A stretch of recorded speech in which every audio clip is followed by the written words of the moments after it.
Hello friends, welcome to my channel. আজও একটা recipe নিয়ে হাজির হয়ে গেছি। তো মামনির চ্যানেলে সকল বন্ধুদেরকে স্বাগত জানাই। যে যেখান থেকে বসে আমার ভিডিওটা দেখছেন একটা লাইক দিয়ে ভিডিওটা প্রথম থেকে শেষ পর্যন্ত দেখার অনুরোধ রইল। কড়াইতে প্রথমে দেখুন সর্ষের তেল দিয়ে দিলাম 4 চামচ। তেল ভালো মতো গরম হলে কুচানো ওল দিয়ে দিলাম। তো ওলটা আমি আগে থেকে ছোটো ছোটো করে কেটে ধুয়ে রেখে দিয়েছিলাম। সামান্য লবণ দিয়ে দিলাম। এরপর দিয়ে দেবো সামান্য হলুদ।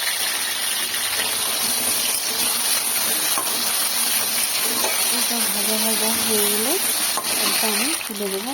এরপর সেই তেলের মধ্যে আরও 2 থেকে 3 চামচ সর্ষের তেল দিয়ে দেবো। দেখুন, এরপর ফোড়নের জন্য দিয়ে দিলাম একটা তেজপাতা, 1/2 চামচ সম্বরা, দিয়ে দিলাম পেঁয়াজ কুচি। তো এখানে আমি 2 থেকে 3টে পেঁয়াজ নিয়েছি। পেঁয়াজটা হালকা গোল্ডেন কালার হয়ে এলে দিয়ে দিলাম একটা টমেটো কুচি ও 4টে চিড়ে রাখা কাঁচা লঙ্কা। এরপর দিয়ে দিলাম আদা ও রসুন বাটা 1 চামচ করে। আদা রসুনের কাঁচা গন্ধটা চলে গেলে দিয়ে দিলাম শুকনো মশলাগুলো।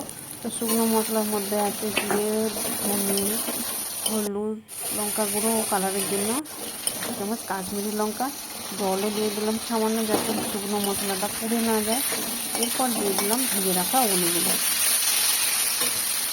এরপর স্বাদ মতো লবণ দিয়ে দিলাম।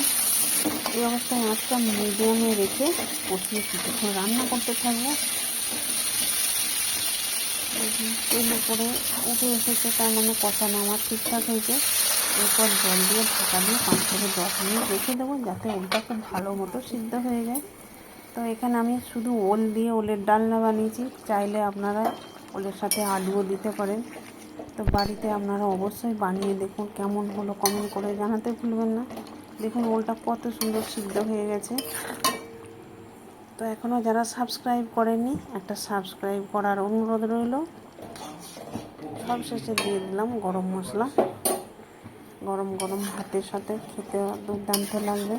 তো দেখা হবে আমার আবার পরবর্তী ভিডিওতে।